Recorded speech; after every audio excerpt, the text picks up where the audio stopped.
देखिए, आज हमारा ये चौथा क्लास होगा एक तरह से।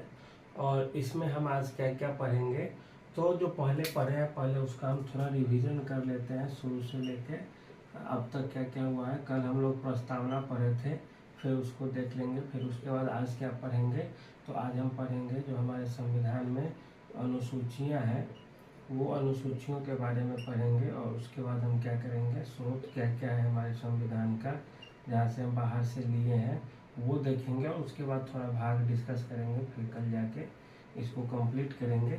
अभी 2-3 क्लास थोड़ा धीरे धीरे चलेगा, क्योंकि यहाँ पे हल्का हल्का आपको जब तक कॉन्सेप्ट नहीं बता देंगे तब तक आपको दिक्कत होगी। तो अब तक हम क्या क्या पढ़े हैं, सबसे पहले हम क्या पढ़े थे कि 1946 में कैबिनेट मिशन भारत में आया था।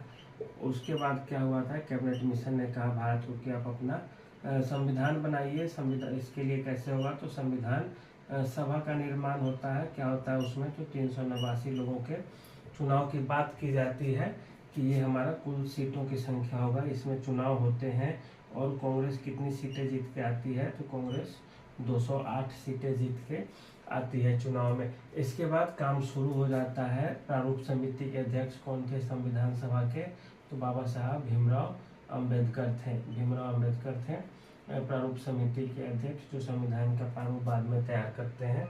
यह प्रारूप किसके द्वारा तैयार किया गया था, तो यह BN राव के द्वारा तैयार किया गया था प्रारूप। और इसके बाद हम क्या क्या उसमें देखे थे, और संविधान सभा में कितने समय लगे थे, तो 2 वर्ष 11 महीना 18 दिन समय लगा था हमें संविधान को बनाने में। इसके बाद जो स्वतंत्र भारत की जो अंतिम मंत्रिमंडल थी, उसमें डॉक्टर राजेंद्र प्रसाद कौन से मंत्रालय में थे, तो डॉक्टर राजेंद्र प्रसाद थे कृषि मंत्रालय में। पंडित जवाहरलाल नेहरू क्या थे, तो वो प्राइम मिनिस्टर थे। सरदार पटेल क्या थे, तो गृह मंत्री थे सरदार पटेल। ये सब आप लोग देख लिए होंगे, आप लोगों को याद भी होगा। शिक्षा मंत्री कौन थे, तो मौलाना अबुल कलाम आज़ाद थे। अबुल कलाम आज़ाद स्वतंत्र भारत का जो पहला मंत्रिमंडल बना उसमें शिक्षा मंत्री थे। बलदेव सिंह क्या थे, तो रक्षा मंत्री थे। तो इस तरह से आपको ये सब चीज़ें थोड़ी बहुत याद होगी। इसके बाद जब संविधान सभा को हम पढ़ लिए थे अच्छे से, उसके बाद हम क्या देखे थे, आगे चल के हम ये देखे थे कि फिर उसमें कैसे कैसे प्रस्तावना देखे थे हम। उसके बाद फिर प्रस्तावना में हम उस दिन क्या क्या पढ़े थे, प्रस्तावना में हम क्या क्या पढ़े थे, तो प्रस्तावना में पढ़े थे कि कहाँ से लिया गया है, तो यह अमेरिका से लिया गया है इसका विचार प्रस्तावना का। प्रस्तावना की जो भाषा थी, भाषा कहाँ से ली गई है प्रस्तावना की, तो भाषा जो है ऑस्ट्रेलिया के संविधान से लिया गया है। ये आपको याद होने चाहिए, ऑस्ट्रेलिया से भाषा ली गई है प्रस्तावना की, और अमेरिका से प्रस्तावना। या प्रस्तावना क्या था, तो आपको जो बताए थे 13 दिसंबर 1946 को पंडित नेहरू ने जो प्रस्ताव पेश किया था, उद्देश्य या संकल्प प्रस्ताव पास किया था संविधान सभा में, वही यह कुल मिला के प्रस्तावना हो गई थी। संविधान सभा के जो पहले अस्थायी अध्यक्ष थे वे कौन थे, तो सच्चिदानंद सिन्हा थे अस्थायी अध्यक्ष। अस्थायी अध्यक्ष कौन थे संविधान सभा के, तो अस्थायी अध्यक्ष जो थे वे राजेंद्र प्रसाद थे। इसके बाद एक और जो अच्छी चीजें वो आपको बताए थे, 22 जुलाई 1947 को भारत का जो राष्ट्रीय ध्वज था उसे अपनाया गया था 22 जुलाई 1947 को। 24 जनवरी 1950 को क्या हुआ था कि हमारा जो राष्ट्रगान है जनगण मन और राष्ट्रगीत वंदे मातरम, उसे स्वीकार किया गया था संविधान सभा के द्वारा राष्ट्रगान और राष्ट्रगीत के रूप में। 24 जनवरी 1950 को झंडा को अपनाया गया था। 22 जुलाई 1947 को भारत कॉमनवेल्थ का जो सदस्य बना था वह 1948 में बना था। कॉमनवेल्थ का सदस्य का मतलब क्या था कि जो ब्रिटेन जिस देश को गुलाम बनाया था वही देशों का एक संगठन है कॉमनवेल्थ, तो उसका जो भारत सदस्य बना वो कौन बनाया था, तो 1948 में संविधान सभा इस चीज को स्वीकार की थी। इसके अलावा जो भारत का जो गणराज्य है उसके प्रथम राष्ट्रपति जो राजेंद्र प्रसाद है, वे भी 24 जनवरी 1950 को ही भारत का राष्ट्रपति बने थे। कब, जिस दिन हमारा राष्ट्रगान और राष्ट्रगीत को स्वीकार किया गया था। यहाँ तक आप देख लिए 22 जुलाई 1947 को झंडा अपनाया गया था, फिर राष्ट्रगान, फिर राष्ट्रगीत। इसके अलावा और जो उसमें इम्पोर्टेंट चीज था ऐसा तो कुछ बचा नहीं था। फिर कल जो हम प्रस्तावना पढ़े थे, प्रस्तावना में क्या पढ़े थे कि संप्रभुता क्या होता है, समाजवादी क्या होता है व्यवस्था, ये आप भी जानते होंगे। समाजवाद का मतलब होता है कि समाज के जितने भी लोग हैं, गरीब अमीर तबका, दलित पिछड़ा शोषित, सबको एक साथ लेके चलना, उसके विकास के लिए योजनाएं बनाना। हमारे देश में समाजवादी योजनाएं ही ज़्यादातर चलती है। जैसे जो गरीब है उसको कैसे सुधार लाया जाए, तो वह समाजवादी है। एक वर्ड और आप यहाँ पे सीख लीजिए, जैसे गणराज्य। हम बोलेंगे आपको कि भारत गणराज्य, भारत क्या है, तो एक गणराज्य है। और गणराज्य में कौन होता है, तो राष्ट्रपति होता है। तो गणराज्य का क्या मतलब होता है, गणराज्य का जो मतलब होता है सीधे सीधे कि इसका जो राज्य का जो हेड होगा वंशानुगत नहीं होगा। मतलब गणराज्य का जो ठीक उल्टा होता है वो होता है राजतंत्र। राजतंत्र में क्या होता है, राजा का बेटा ही राजा होगा। लेकिन गणराज्य में क्या है, वंशानुगत, राष्ट्रपति का बेटा राष्ट्रपति नहीं होगा। जो चुनाव जीत के आएगा, चुनाव के द्वारा यहाँ चुने जाते हैं जो राज्य का अध्यक्ष होता है वो। ब्रिटेन गणराज्य नहीं है, क्यों, क्योंकि ब्रिटेन में आज भी राजा का कॉन्सेप्ट है ही। वहाँ पे भले ही संसद है लेकिन राजा आज भी है और माना जाता है राजा को, राजघराने को, ब्रिटेन के लोगों के द्वारा। तो गणराज्य का मतलब क्या होता है कि वंशानुगत नहीं हो सिस्टम। उसके बाद एक क्या होता है, तो भारत गणराज्य है क्योंकि यहाँ पे चुनाव होते हैं राष्ट्रपति के लिए। राष्ट्रपति कौन होता है, तो देश का पहला नागरिक होता है। हम लोग आगे पढ़ेंगे, जो हमारे यहाँ कुछ भी देश में होगा, कोई भी डीलिंग होगी, अंतर्राष्ट्रीय संधि समझौता, सब राष्ट्रपति के हस्ताक्षर से ही होते हैं। राष्ट्रपति सेना का सुप्रीम कमांडर भी होता है। तो ये सब चीजें हम पढ़ेंगे। प्रस्तावना में इसके बाद स्वतंत्रता की बात की गई थी, धर्म को मानने की स्वतंत्रता, विचार की स्वतंत्रता, अभिव्यक्ति की स्वतंत्रता, उपासना की स्वतंत्रता। तो इस तरह से हम 5 स्वतंत्रता की बात भी किए थे प्रस्तावना में। इसके बाद प्रस्तावना में एक और चीज आपको बताए थे कि 24 अप्रैल 1973 की यह घटना है। 24 अप्रैल 1973 का एक मुकदमा है केशवानंद भारती बनाम केरल राज्यवाद। केशवानंद भारती का जो केस है, यह मुकदमा है, उसमें संविधान ने क्या कहा था कि प्रस्तावना जो है संविधान का अंग है। किसने कहा था, तो सुप्रीम कोर्ट ने कहा था कि प्रस्तावना अंग है सुप्रीम कोर्ट का। लेकिन आप इसे न्यायालय में चुनौती नहीं दे सकते प्रस्तावना को कि सरकार लागू ही करे। लेकिन हाँ, जहाँ कानून की व्याख्या की जरूरत होगी, कोई बात संदिग्ध होगी जो हम नहीं समझ पा रहे होंगे कि संविधान सभा ने ऐसा क्यों लिखा, वहाँ पे प्रस्तावना को एज ए रेफरेंस हम यूज कर सकते हैं। तो ये हो गई प्रस्तावना की बात। और प्रस्तावना में एक और जो इम्पोर्टेंट चीज था कि उसमें संशोधन किया गया था, किसके द्वारा, तो इंदिरा गांधी के सरकार के द्वारा। तो कौन सा संशोधन था, तो 42वां संविधान संशोधन था, 42वां कॉन्स्टिट्यूशनल अमेंडमेंट।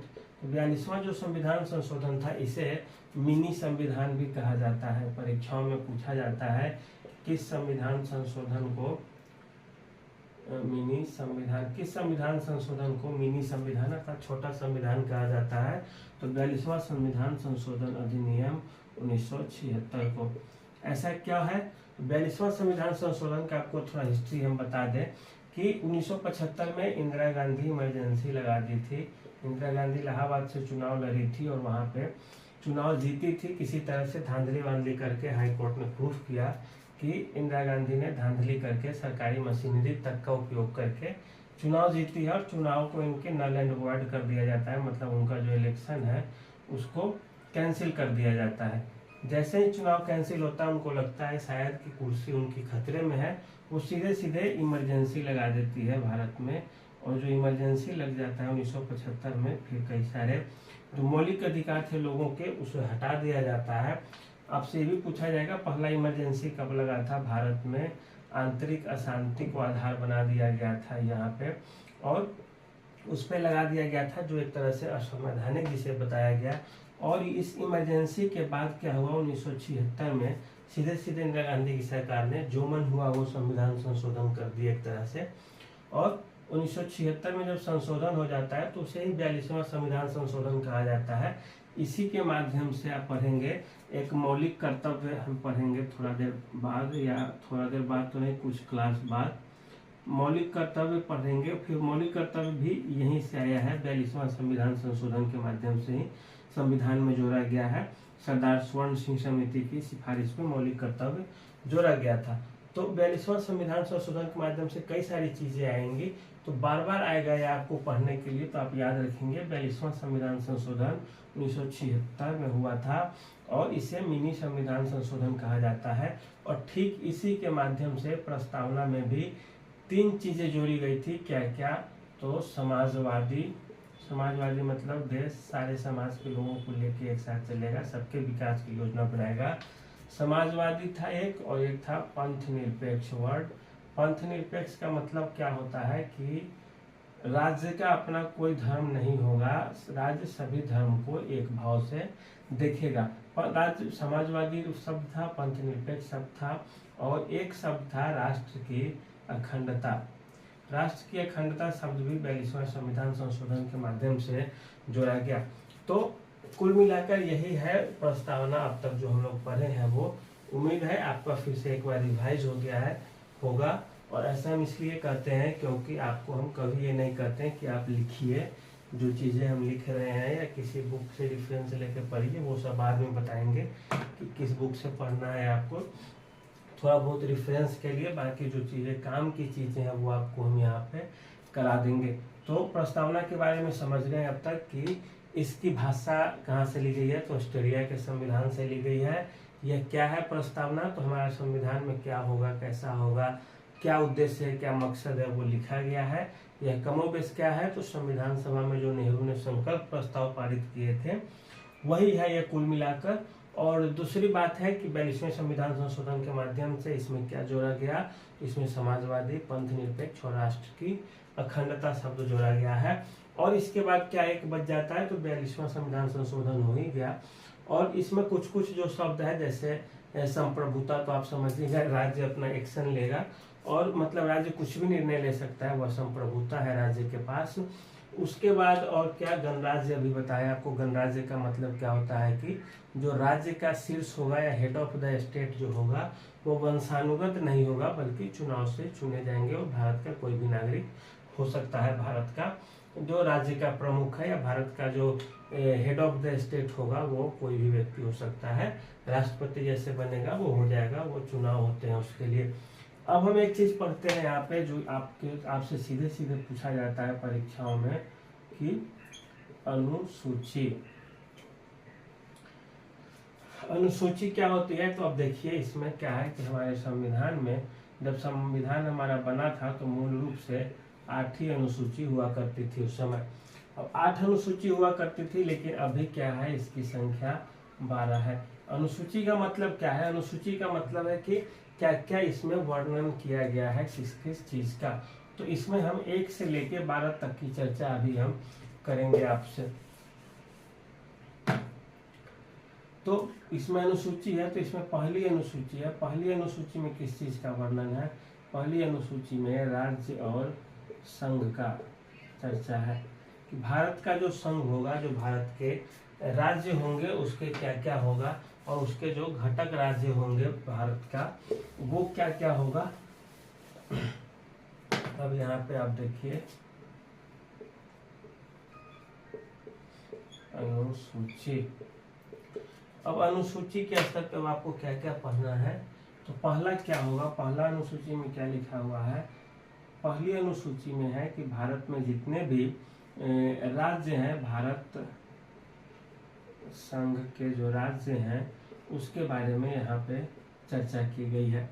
दूसरी अनुसूची में क्या है, दूसरी अनुसूची में है कि जो इनके जो वेतन भत्ते होते हैं, जैसे सुप्रीम कोर्ट है, जो हाई कोर्ट है, या लोकसभा है, या राज्यसभा है, तो इसके जो मेन आदमी है, मेन बॉडी है, उनका वेतन भत्ता क्या होगा, इसके बारे में यहाँ पे चर्चा की गई है दूसरी अनुसूची में। तीसरी अनुसूची में क्या की गई है, तो यहाँ पे जो संवैधानिक पदों पे या बड़े बड़े पदों पे लोग बैठे हैं, वो जो शपथ लेते हैं, उनका जो शपथ ग्रहण होता है उसमें क्या चीजें होंगी उसके बारे में बताया गया है तीसरी अनुसूची में, कि शपथ वो क्या लेंगे और क्या नहीं लेंगे, शपथ की भाषा कैसी होगी, वर्ड क्या क्या होंगे, ये सब है। चौथी अनुसूची की बात करें तो चौथी अनुसूची में क्या है कि राज्यसभा में जो राज्य हैं, राज्यसभा में राज्यों का जो प्रतिनिधित्व है, राज्यसभा में राज्यों का प्रतिनिधित्व, जैसे आप जब पढ़ेंगे यहाँ पे हम संसद जब पढ़ेंगे तो संसद में क्या होगा कि संसद के 3 अंग होते हैं, वहाँ पढ़ेंगे हम। पहला अंग राष्ट्रपति, दूसरा लोकसभा और तीसरा राज्यसभा। तो राष्ट्रपति तो अलग रहेंगे, लोकसभा और राज्यसभा दोनों का अलग अलग बैठक चलती है एक साथ में दोनों की। तो लोकसभा और राज्यसभा, लोकसभा में जो चुनाव होते हैं हर 5 साल पे हम वोट करते हैं, जो जीत के जाते हैं वो लोकसभा में बैठते हैं। और राज्यसभा में ठीक उल्टा होता है। राज्यसभा में होता है क्या कि यहाँ पे राज्यों से लोग चुन के जाते हैं, आप हम वोट नहीं करते राज्यसभा के लिए। राज्यसभा में जो विधानसभा के जो जीते हुए जो सदस्य होते हैं वही चुन के उनको भेजते हैं राज्यसभा के सदस्यों को। और उनका जैसे बिहार है, बिहार में कितना 16 लोग राज्यसभा के लिए चुने जाते हैं, तो 16 बिहार की संख्या है। तो इसी तरह से आप यहाँ पे ये वर्णन किया गया है कि 4वीं अनुसूची में कि राज्यसभा में जो राज्यों का प्रतिनिधित्व होगा कैसा होगा, क्यों होगा, कैसे होगा। तो ये जब संसद हम पढ़ेंगे तो वहाँ पे देखेंगे। लेकिन आपको याद रखना है, जब पूछा जाएगा कि राज्यसभा में प्रतिनिधित्व की बात की जाती है तो किस अनुसूची से वो संबंधित है, तो 4वीं अनुसूची से। सदस्यों का शपथ ग्रहण समारोह जो है वह समारोह तो खैर आयोजन होता है। शपथ ग्रहण की बातें किस अनुसूची में की गई है, तो 3री अनुसूची में। लोकसभा और राज्यसभा या सुप्रीम कोर्ट या हाई कोर्ट के न्यायाधीशों के वेतन और भत्ते की बात किस अनुसूची में है, तो 2री में। भारत संघ और राज्यों के बारे में वर्णन और इसके घटक दलों राज्यों के बारे में जो चर्चा है वह कहाँ है, तो 1ली अनुसूची में है। अब 4 ये हो गया। फिर 5वां देखा जाए, 5वां में क्या है, तो इसमें अनुसूचित और अनुसूचित जनजातीय जो क्षेत्र हैं उन क्षेत्रों के बारे में विशेष प्रावधान इसमें किया गया है। जैसे कई सारे इलाके होते हैं जहाँ पे केवल SC ST के विकास के लिए कार्यक्रम चलते हैं या उनके लिए ये क्षेत्र आरक्षित होती है, तो उसके बारे में यहाँ पे 5वीं अनुसूची में चर्चा की गई है। 6ठी अनुसूची में क्या है, तो 6ठी अनुसूची में है इसमें 4 राज्य आते हैं, असम, मेघालय और त्रिपुरा और कौन, मिजोरम। असम, मेघालय, त्रिपुरा और मिजोरम, ये 4 स्टेट है जिनके कि क्षेत्रों के बारे में खास करके देखा जाए तो जनजातीय क्षेत्रों के बारे में इसमें चर्चा की जाती है।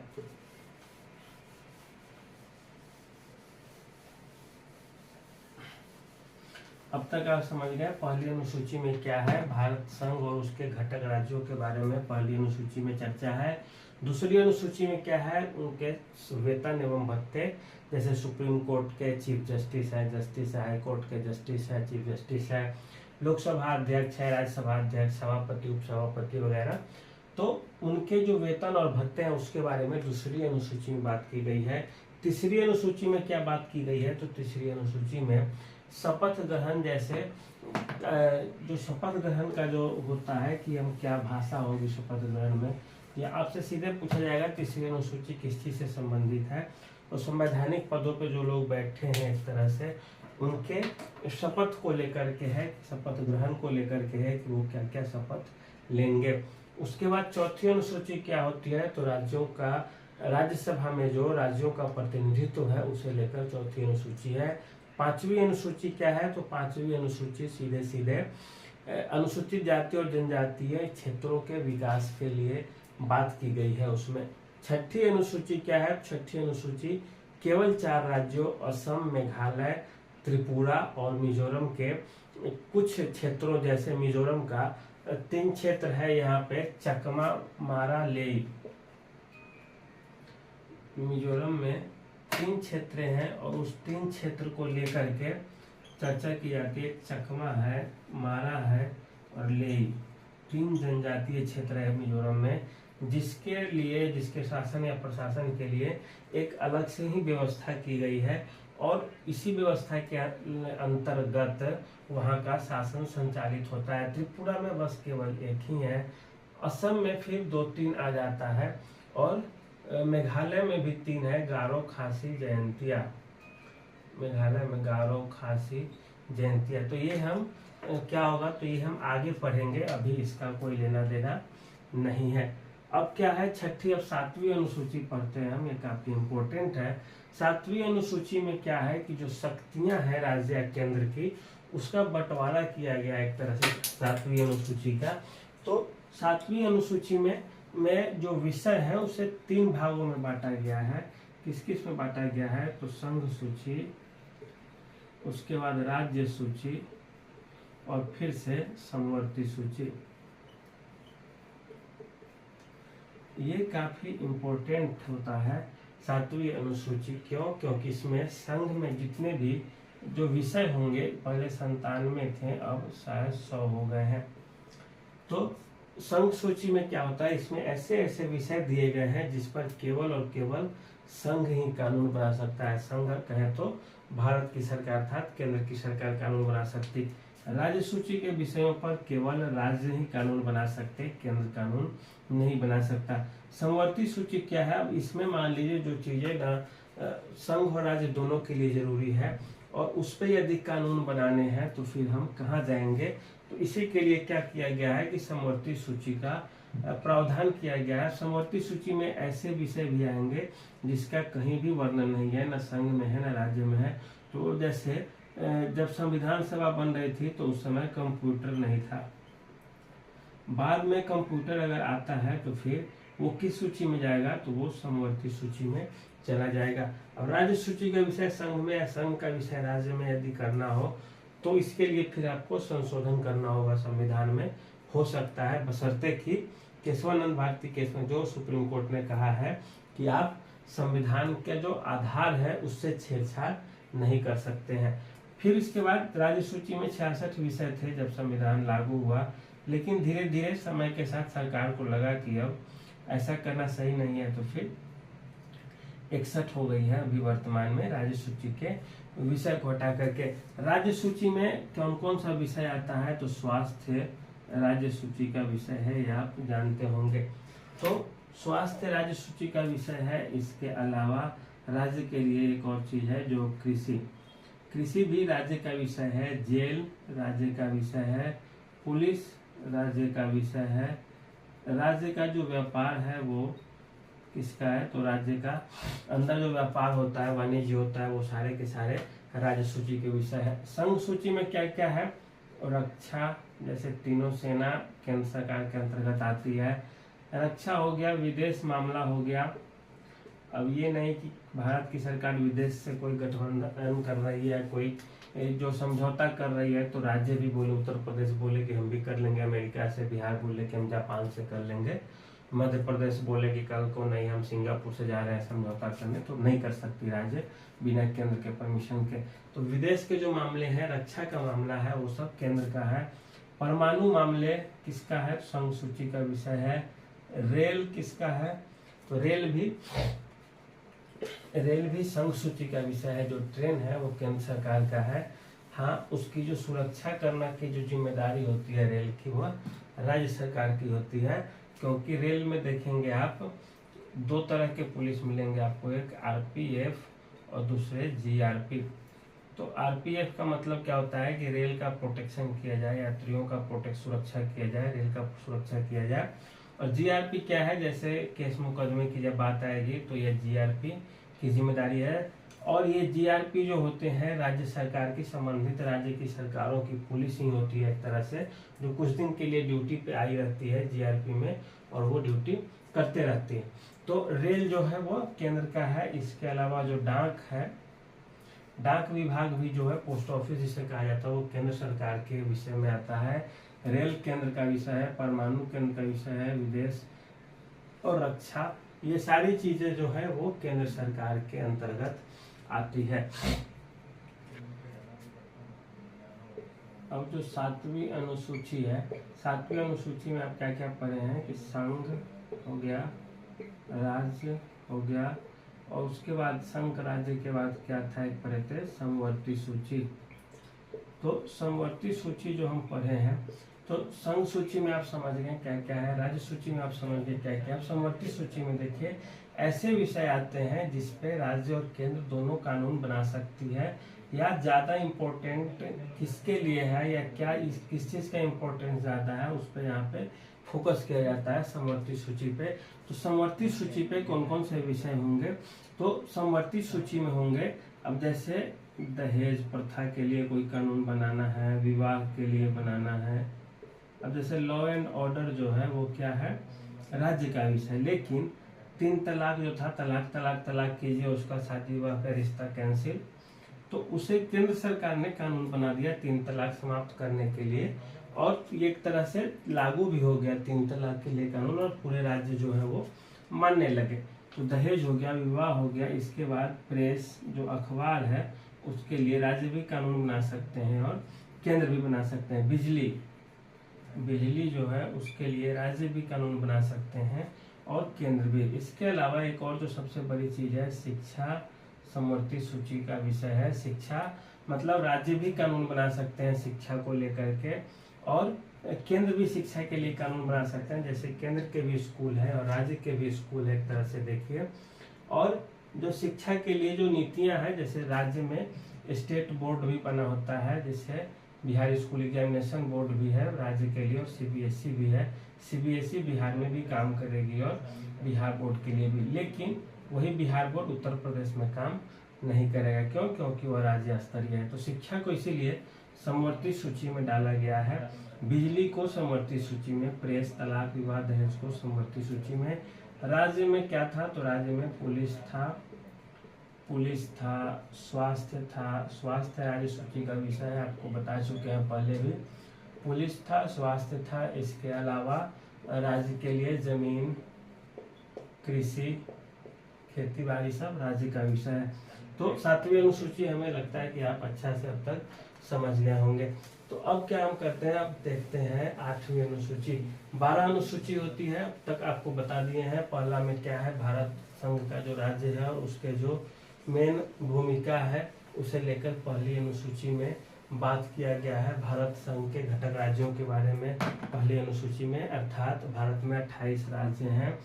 पहली अनुसूची में भारत का संघ और उसके राज्यों के बारे में चर्चा की गई है कि भारत में कैसे 28 राज्य हैं और 8 केंद्र शासित प्रदेश हैं। तो दूसरी अनुसूची में क्या था, जो संवैधानिक पद पर बैठे लोग थे उनके वेतन और भत्ते की बात की गई थी। तीसरी अनुसूची में हम क्या पढ़े थे कि उनके जो शपथ ग्रहण का जो समारोह है, शपथ ग्रहण में क्या क्या शब्द लेंगे उसके बारे में। चौथी अनुसूची में हम क्या समझे थे, राज्यसभा में जो राज्यों का प्रतिनिधित्व होगा उसके बारे में हम चर्चा किए थे चौथी अनुसूची में। 5वीं अनुसूची में हम क्या देखे थे, तो 5वीं अनुसूची में जो जनजातीय क्षेत्र है उसके बारे में हम चर्चा किए थे कि उसके लिए अलग से नियम कानून होंगे, उसके बारे में 5वीं अनुसूची में बात की गई थी। 6ठी अनुसूची में क्या थी, तो 4 राज्य थे उसमें, असम राज्य था, त्रिपुरा राज्य था, मेघालय राज्य था और मिजोरम राज्य था, जिसके बारे में अलग से प्रावधान किए गए हैं इन राज्यों के जनजातीय क्षेत्रों के बारे में। 7वीं अनुसूची में हमने क्या पढ़ा था, 7वीं अनुसूची में पढ़ा है कि जो संघ सूची है, राज्य सूची है और समवर्ती सूची के बारे में पढ़े हैं कि कौन से विषय राज्य के हैं, कौन से विषय संघ के हैं। संघ सूची और राज्य की जो सूची है, राज्य की सूची में क्या क्या आता है, स्वास्थ्य आता है, कृषि राज्य का विषय है, स्वास्थ्य राज्य का विषय है। इसके अलावा जो जमीन है वो है राज्य का विषय, जेल है वो राज्य का विषय है, कानून व्यवस्था कैसी है ये राज्य का विषय है। इसके बाद समवर्ती सूची में हम क्या देखे थे, जैसे विवाह का मामला, तलाक का मामला। समवर्ती सूची मतलब राज्य और केंद्र दोनों कानून बना सकते हैं, लेकिन एक चीज याद रखेंगे समवर्ती सूची को लेकर कि यदि केंद्र और राज्य के कानून में टकराहट हो जाती है, जैसे राज्य कानून बना दे कि केंद्र कानून बना दे कि तलाक तलाक तलाक खत्म हो गया आज से, राज्य कानून बनाए कि तलाक चालू रहेगा, तो ऐसे में केंद्र के कानून को तवज्जो दिया जाएगा, केंद्र का कानून वैलिड होगा, माना केंद्र के कानून को जाएगा, राज्य का कानून खुद से समाप्त हो जाएगा। तो इसमें विवाह हो गया, तलाक हो गया, प्रेस को लेकर के बात कही गई है कि ये समवर्ती सूची में रहेगी। बिजली समवर्ती सूची का विषय है और शिक्षा जो है, जो हम लोग करते हैं पढ़ते हैं, वो समवर्ती सूची का है। हम पे राज्य और केंद्र दोनों कानून बना सकते हैं। 7वीं अनुसूची तक तो हो गया। अब बात करते हैं यहाँ से आगे 8वीं अनुसूची की। तो 8वीं अनुसूची किस चीज से संबंधित है, तो 8वीं अनुसूची जो है वो भाषा से संबंधित है। और 8वीं जो अनुसूची है उसमें पहले 14 भाषाएं थी जब संविधान आरंभ हुआ था। अभी क्या हो गया है कि 22 भाषाएं हैं इसमें, और इन 22 भाषाओं में से तो 8 को तो जोड़ा गया है। तो सबसे पहले क्या किया गया था कि 21वां संविधान संशोधन जो हुआ था, 21वां संविधान संशोधन के माध्यम से सिंधी भाषा को शामिल किया गया था भारतीय भाषाओं में।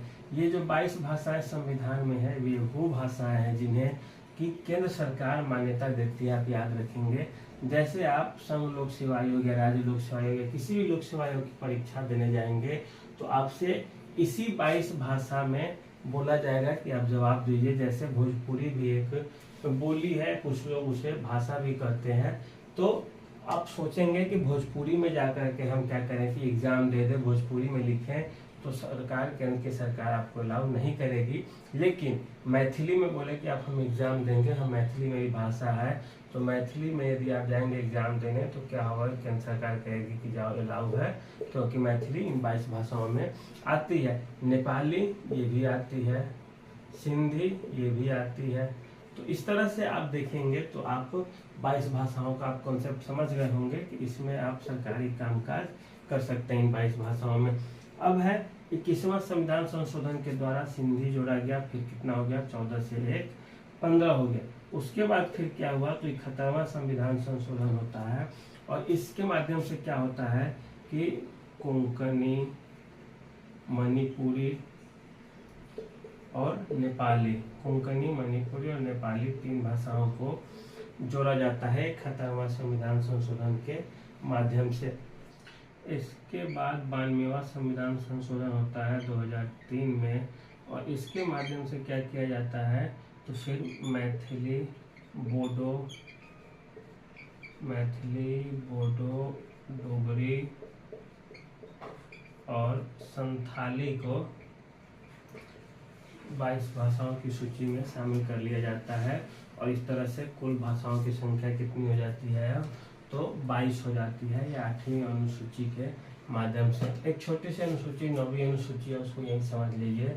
9वीं जो अनुसूची है इसका मतलब क्या है कि इसमें यह पहला संविधान संशोधन, पहला कॉन्स्टिट्यूशनल अमेंडमेंट के माध्यम से 1951 में संविधान में जोड़ा गया था, क्योंकि संविधान में तो पहले 8वीं अनुसूची थी, तो जोड़ा गया था 9वीं अनुसूची। इसका मतलब है कि इसमें कोई कानून यदि डाल दिया जाता है तो न्यायालय उसकी समीक्षा नहीं कर सकता है। ये उस समय प्रावधान था, लेकिन अब क्या कर दिया गया है कि 2007 में सुप्रीम कोर्ट का डिसीजन आता है कि 9वीं अनुसूची में भी कोई चीज़ यदि डाल दिया जाता है तो हम उसकी समीक्षा कर देंगे कि क्या यह संविधान सम्मत है या नहीं है। इसी के आधार पर भी बिहार में जो 65% आरक्षण नीतीश कुमार की सरकार के द्वारा दी जा रही थी उसे सरकार ने कैंसिल कर दिया, खारिज कर दिया है। सुप्रीम हाईकोर्ट ने कर दिया है, सुप्रीम कोर्ट में सुनवाई चल रही है। सुप्रीम कोर्ट इससे पहले छत्तीसगढ़ भी आरक्षण के साथ छेड़छाड़ कर रही थी, तो छत्तीसगढ़ सरकार के निर्णय को भी पलट दी थी। तो 2007 के बाद यदि 9वीं अनुसूची में यदि कोई सरकार डाल भी देती है कोई चीज तो कोर्ट उसे निकाल करके और कैंसिल कर देगी 2007 के बाद। उससे पहले के फैसला पे कोई डिसीजन नहीं है। यहाँ तक आप बात समझ गए 9वीं अनुसूची तक। अब आपके सामने 3 अनुसूचियां बच जाती है, कौन कौन तो 10, 11 और 12। ये छोटी छोटी अनुसूचियां हैं लेकिन इम्पोर्टेंट है, आप याद रख लेंगे। ये क्या है तो 9वीं अनुसूची में क्या है तो पंचायतों के लिए, 9वीं तो हो गया वो भाग 9वीं अनुसूची हो गया, कोई कानून उसमें डाल दिए जाने पर कोर्ट के समीक्षा की परिधि से बाहर होती थी, लेकिन अब ऐसा प्रावधान नहीं रह गया है। तो अब हम क्या करेंगे 10वां देखेंगे। 10वीं अनुसूची क्या है तो यह दल बदल विरोधी कानून जो है उससे लेकर के, जैसे चुनाव के बाद क्या होता था कि राजनीतिक पार्टियों के जो नेता है वो चुनाव किसी और पार्टी की टिकट से लड़े और जैसे जीते तो फिर पता चला पार्टी छोड़ के दूसरी पार्टी में चले गए, और इससे क्या हुआ कि सरकारें गिर जाती थी, जिस पार्टी से जाते थे उससे नुकसान होता था। उसी चीज को रोकने के लिए कि आप यदि इस पार्टी से चुनाव जीत के संसद पहुंचे हैं और तुरंत दूसरी पार्टी यदि ज्वाइन करते हैं जीतने के बाद, तो उनकी क्या होती है सदस्यता ही खत्म होती है, उस क्षेत्र से फिर से दोबारा से चुनाव होंगे। तो ये आप समझ गए दल बदल विरोधी कानून कब आया था ये तो ये 52वां संविधान संशोधन के माध्यम से आया था 1985 में। 52वां संविधान संशोधन के माध्यम से 1985 में क्या आया था, तो दल बदल विरोधी कानून। दल बदल विरोधी का मतलब समझ गए कि दल बदलते हैं यदि राजनीतिक पार्टी के प्रत्याशी तो उनकी सदस्यता चली जाएगी। अब क्या हो गया, 11वीं अनुसूची में क्या है, तो इसमें पंचायतों का वर्णन है। 11वीं अनुसूची में पंचायतों का वर्णन है कि पंचायत के क्या क्या प्रावधान होंगे, क्या क्या नहीं होंगे। इसमें 1/3 पद महिलाओं के लिए है, कहीं कहीं 50% भी महिलाओं के लिए पद आरक्षित है। उसके बाद क्या है, पंचायतों के लिए के बाद फिर नगर पालिका के लिए 12वां भाग अनुसूची जो है संविधान का, वो नगर पालिका या कर सकते हैं नगर पंचायतों के लिए। उसके बाद अब आप 1 से लेकर 12 तक का समझ गए होंगे कुल मिला करके। अब एक बार फिर से आपको हम क्या कराते हैं कि रिवाइज करा देते हैं आपको। आज मार्कर खत्म हो गया इसीलिए आज छोड़ दीजिए, फिर कल बता देंगे थोड़ा ज़्यादा डिटेल में। अभी एक बार थोड़ा इस 12 को रिवाइज करा देते हैं आप लोगों को एक बार फिर से।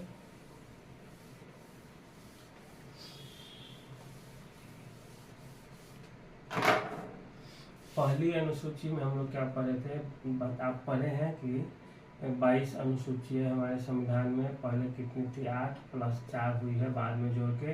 पहला में क्या है, भारत के जो राज्य हैं, मतलब संघ और राज्य के बीच में कैसा रिश्ता होगा उसके बारे में। 28 भारत में राज्य हैं, 8 केंद्र शासित प्रदेश हैं। इसके बाद दूसरी अनुसूची में क्या है, जो संवैधानिक पद पे बैठे लोग थे उनके वेतन और भत्ते कैसे होंगे, ये इस पे चर्चा किया गया है।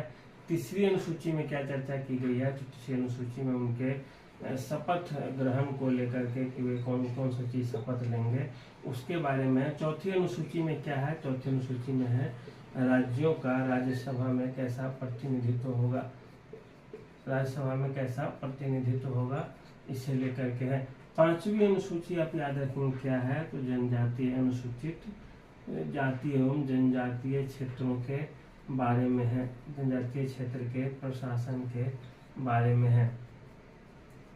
6ठी अनुसूची क्या चीज है, तो 6ठी में 4 राज्य बताए थे आपको, असम, मिजोरम, उसके बाद असम मिजोरम के बाद मेघालय। मिजोरम की कौन कौन थी, चकमा मारा लेई क्षेत्र, मेघालय की गारो खासी जयंतिया, असम का क्षेत्र और त्रिपुरा का क्षेत्र। ये हम आगे पढ़ेंगे तो बाद में डिटेल से देख लेंगे।